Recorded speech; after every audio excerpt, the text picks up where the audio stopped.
Hello, good evening viewers. This is Media Track, episode 29. And as usual, we look at the biggest stories of the past week. There's a slight change this week in Media Track. I have with me Mayabhushan Nagvenkar, my colleague, journalist colleague, replacing Frederick Norona, who's out of station for a few days. So let's get down to it. Mayabhushan, as I was saying to you earlier, some of the biggest stories this week, of course, we can't ignore the fact of the, the 17-year-old who fired at an anti-CAA march in Delhi in the presence of cops.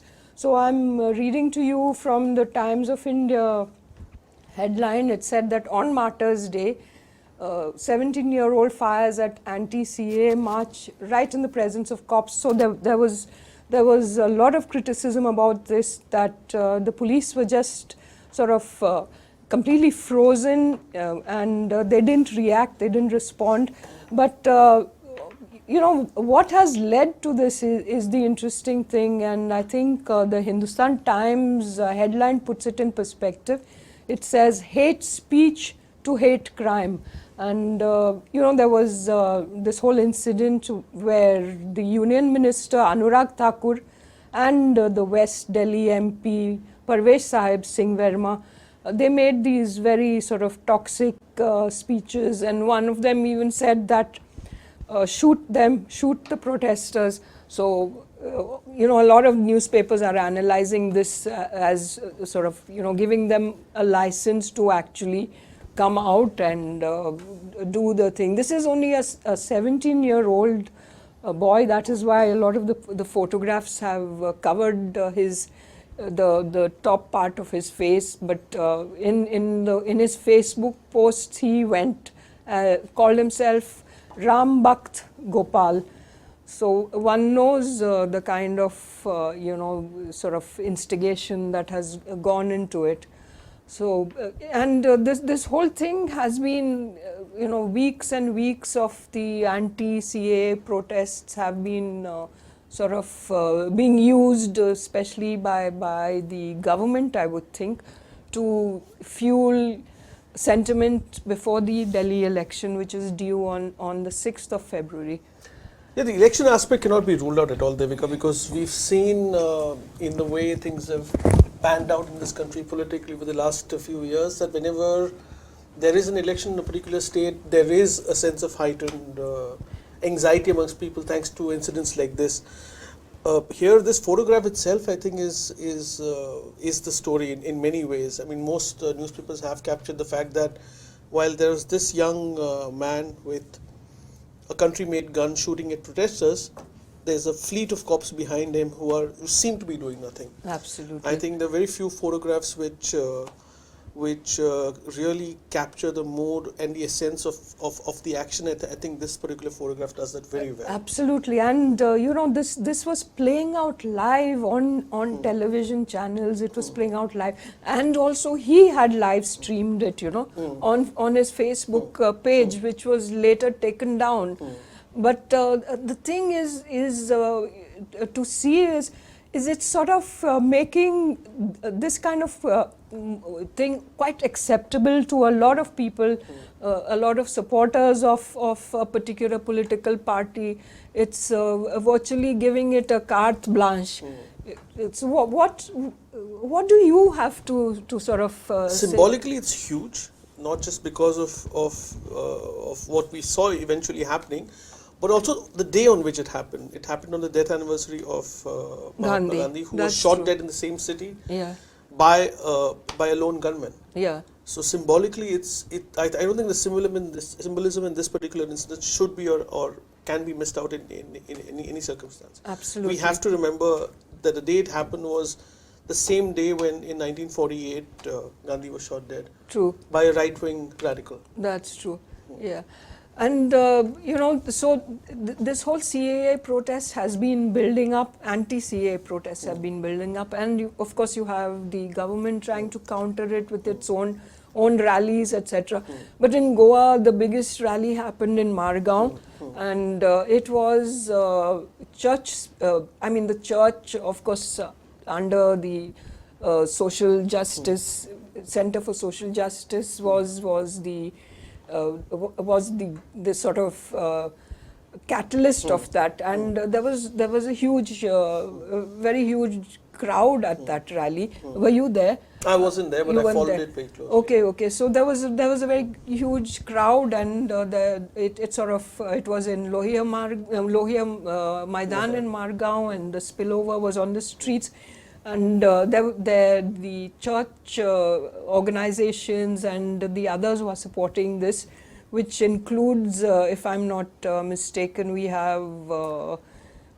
We have other... The National Human Rights Organization, I can't exactly remember the entire title, but... there is also the Goa Alliance Against CAA, NRC and PR. That is a different group, it's not tied to this. But I'm sure they all support the movement. And then there was another march in Margao, which now will culminate in another morcha, which is being planned before the assembly session on Monday. So what do you think could be the outcome of that, of the march? See, first of all, as far as the Margao protests go, I have mentioned it in a couple of my news copies that the church has been conspicuously late in voicing its concerns about the introduction of CAA and the possible introduction of NRC. Yeah. Irrespective of that, it's a sense of resistance which ought to have happened, and it has happened, and it has sent out, you can rightfully call it jitters amongst a lot of politicians who've hopped parties, especially from the Congress to the BJP. Okay. Because they would look at the church, or at least the Catholic community, in terms of coming back to the state assembly when elections are held a couple of years later. That's true. So irrespective of, the jitters aren't, you can't rule out the jitters, and they will be called out. I think eventually they will be called out. The way, if this anti-CAA protests carry this momentum ahead, I think they would need to make their position on it clear. That's true. That's the feeling I also get. But let's look for a moment at the government response to it. And what stood out for me was the fact that the government of Goa actually dropped one of the speakers at the culture department dropped Faye D'Souza, who is a prominent anchor. She used to be in one of the channels. They dropped her from the DD Kosambi Festival of Ideas. And the reason given was that she is anti-CAA. Now it is as if, they have never in the past sponsored people with strong opinions. You've had the Dalai Lama there speaking in the past. You've had Girish Karnad. You've had Raghuram Rajan, who came out very strongly in yes, this. And then, I was in one of those, there was Ramchandra Guha in one year, and I was attended one of them where Kiran Bedi spoke.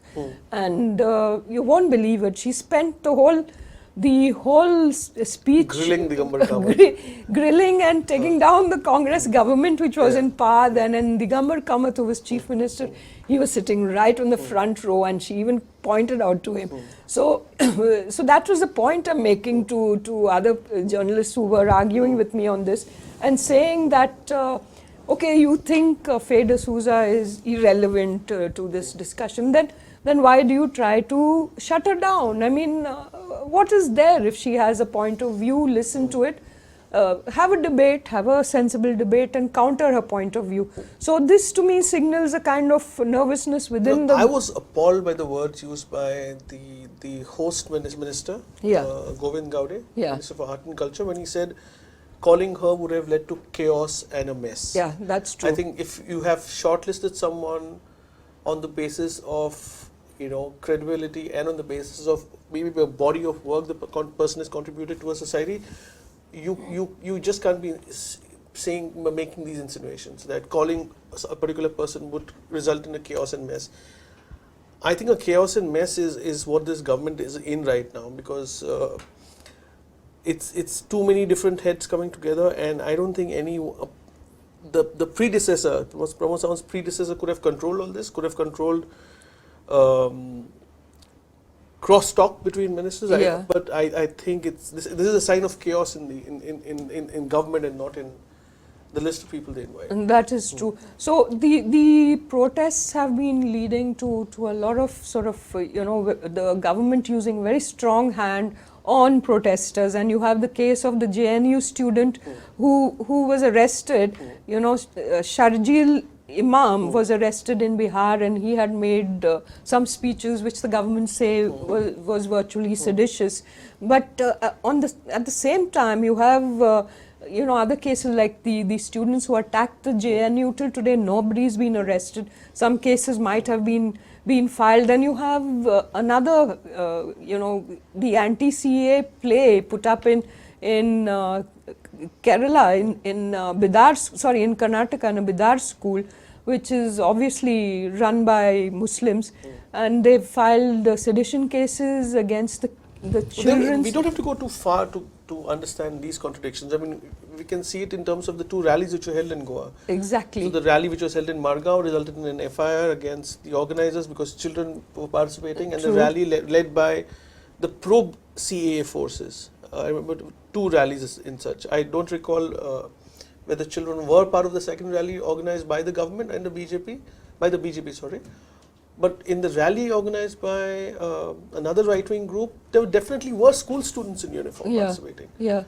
I've seen school students in uniform participating in other very political rallies, and nobody seems to care. That's been a part of exactly rally culture as such, right? Yeah. I mean, if parents attend a political rally, they won't leave their children behind. Absolutely, and some of them probably don't even have anyone to leave their kids with, so they just bring them along, and it doesn't really make any. But would it set a precedent, Devika? Something like this? A precedent to what? It's perhaps the first time the law, the Goa Children's Act and the Juvenile Justice Act has been used towards this end. So would it set a precedent? I think it is in a sense a misuse of the law, and it is being used very selectively. That is what is worrying here. That the law is being used selectively by this government, which in any case has brought this very divisive kind of. Divisive and contentious Citizens Amendment Act. That itself is extremely worrying, and now there is so much violence.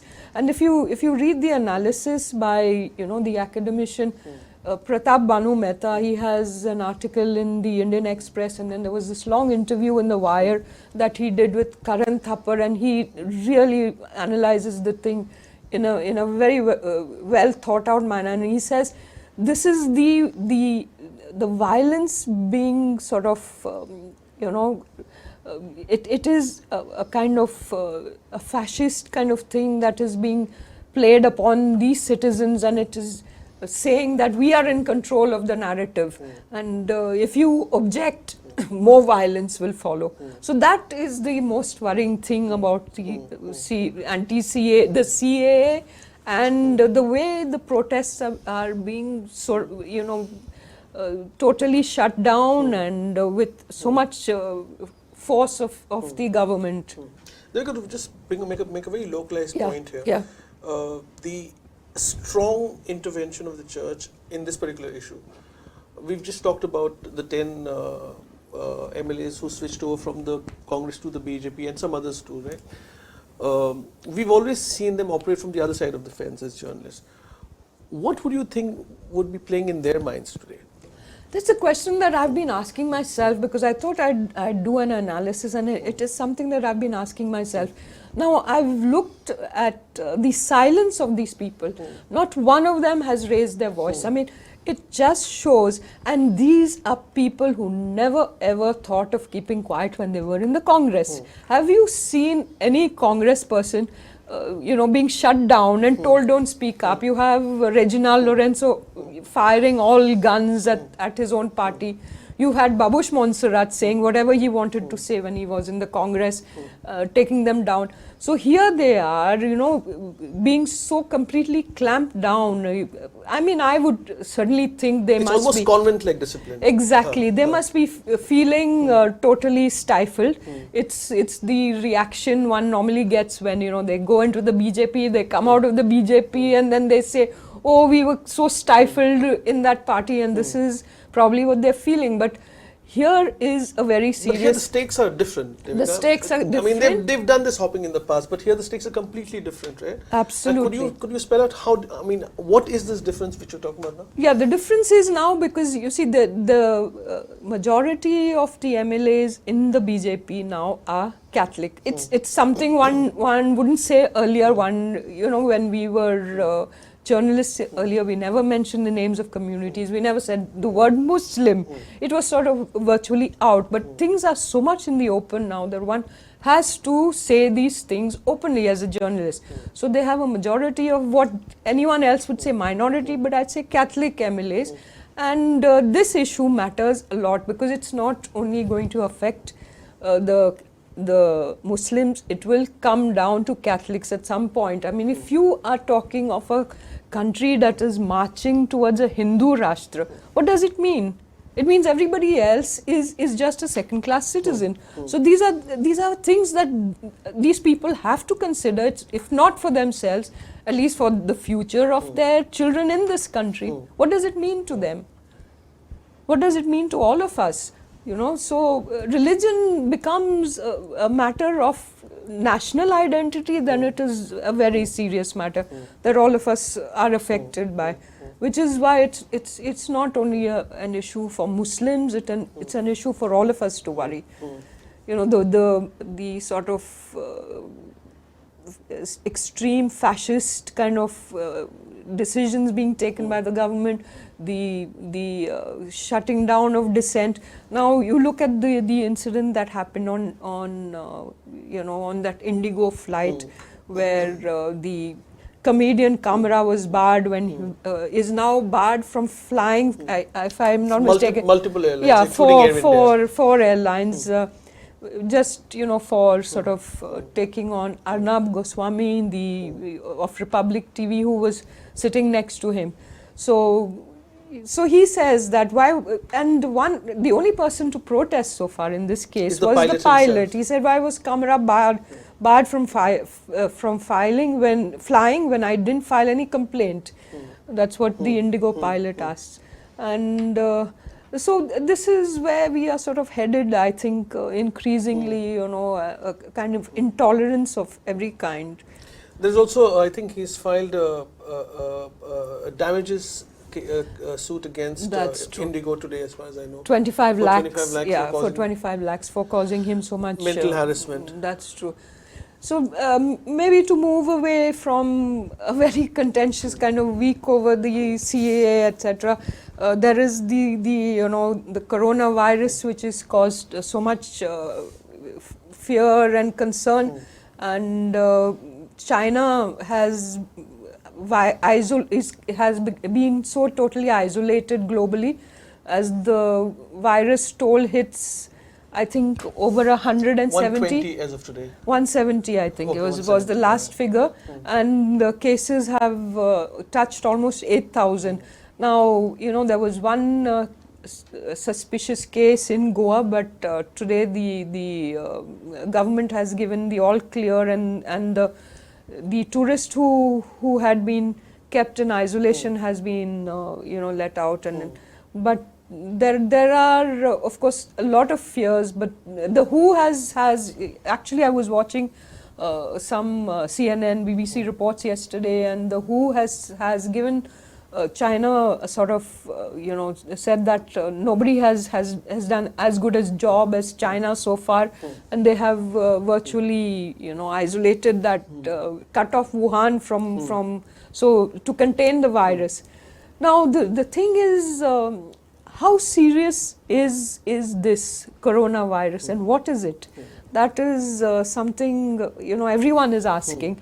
So I was talking to a doctor, and he said, because there was this other report I read which said that in the US, only in this season, some millions of people have been hit by the ordinary flu virus, and over 8,000 people have died. So I said, what's the difference? Why are we in so much panic over the coronavirus? And he says, no, it's different. That is a kind of an occurrence that happens, and it's a natural thing, and and a lot of old people die from natural causes of, you know, they might get pneumonia from influenza, etc. This is different because very young people are dying, and it's also the case of it's an extremely grave viral. I think it's being pronounced an epidemic by WHO. That's right? true. I mean, the argument you present is also the same as why aren't people talking about TB when it kills more than this is like HIV. Yes. So yes. there is a hashtag popularity. I mean, it's popularity may be the wrong word to use, but infamy, a hashtag infamy thing which Yeah. catches on with trends like this. Yes. And I think there is a cause for concern for Goa. Yeah. And I don't think one single screening facility at the airport is really the answer to, Yeah. you know, to a threat like this. I think it would require a general sense of awareness and caution from part of the government to ensure that this doesn't really. Yeah. So percolate. where does this sort of cause for concern come from? From the tourism industry? I think a place like Goa, which has a tourism footprint which is thrice its population. That's true. I think where people, I mean, you can't really stop a traveler from coming in, Yeah. but you definitely can keep track. Yeah. You definitely can keep track. Yeah, that's true. And a threat like this could, the tourism industry fears that the threat like this could, you know, deter people from future bookings as such. That's true. And the irony of this is, you know, that the Goa government and the Goa tourism industry was actually planning to target China for tourists. Oh, yeah, so that has become the irony of the story, Definitely. at least for us in the tourism industry. So no more junkets to China, perhaps. That's true. That's one of the stories somebody sent me, in that they were planning a junket to China from the Margaon Municipal Council, and they, you know, sort of quickly cancelled that when this whole virus thing started. Anyway, to move on to another story, Bhushan, I was looking at this Supreme Court decision to allow Goa's mining firms to transport validly mined iron ore. So how significant is that for Goa? For a state where the mining lobby has called the shots, I mean, we can't really deny the role of the mining industry in generating employment and other business opportunity in that. Yeah. Well, I think after 1.5 2 year ban, I think that this 2 year ban, I think this comes as a huge relief of sorts. Yeah. But how the government will actually, that's always been the question, hasn't it, when it comes to mining, how the government will actually get on ground and get things going is always in doubt, because of the monies involved, because of the past track record of corruption. Yeah. So I've been reading a few stories in the local papers. One is that over 9 million tons of ore are lying at jetties, and this is what they're talking of moving out of Goa. And the other story I read was about, you know, there was this contentious thing about the mining companies not paying the electricity bills and what I think it was water bills of the communities affected by you know, the mining. So these are allowances they paid to communities which lived around mining, the mining belt, which had no water supply of their own, which had no. So they've refused to pay, and there was this huge thing which happened on Friday, and then the collector had to be called in. And the mining companies are saying we are already contributing to the mining fund, and we will not pay this amount. So I don't know. So you know, the companies are saying that ore transportation will earn the state 300 crore in royalty. Now this obviously comes at a time when Goa is sort of so desperate to get some money. It is. But the Chief Minister, I think, when he made made a few comments on the Supreme Court judgment, the Chief Minister said that this is royalty paid ore. So the thing has already been come. So it's not new earnings. It is earnings. That's a reliable figure as such. I see. Okay, so it is earnings that have already come into the government kitty. It's nothing new. Well, you know, February 1 is the day Britain actually Brexits, so to speak, leaves the European Union, and there were some concerns about how this will affect the Goans who are there. At least I would think about 25,000 to 30,000 of them who've gone on the conservative side, who've gone there, and that is some cause for concern. And there was this a report in the Herald which says that Brexit keeps goings in Britain on edge. So, what do you think is going to happen with this? Could they move to another country? Is there any scope for them to move and find jobs in another country? I mean, this is a time of turmoil, whether it's India or Yeah. whether it's India or elsewhere. Where a lot of countries are undergoing a sense of identity crisis, a sense True. of ours versus theirs. So Yeah. I think like in Britain, I think there would be some kind of anxiety. I mean, you wouldn't blame people for being anxious because the rise of the populist governments across the world is I mean, migrants are the first object. absolutely. Yeah, so I was looking at some of the reports yesterday in the discussions on television, and they were talking about, it will take at least a year for everything to become clear, and even Northern Ireland is right now in a state of flux. They don't know. They obviously don't want to leave the European Union, and there is this whole move to have another vote, another referendum, so they separate. So even that is not clear there. The border with Ireland and Northern Ireland, how they will Brexit function. cannot be viewed in isolation.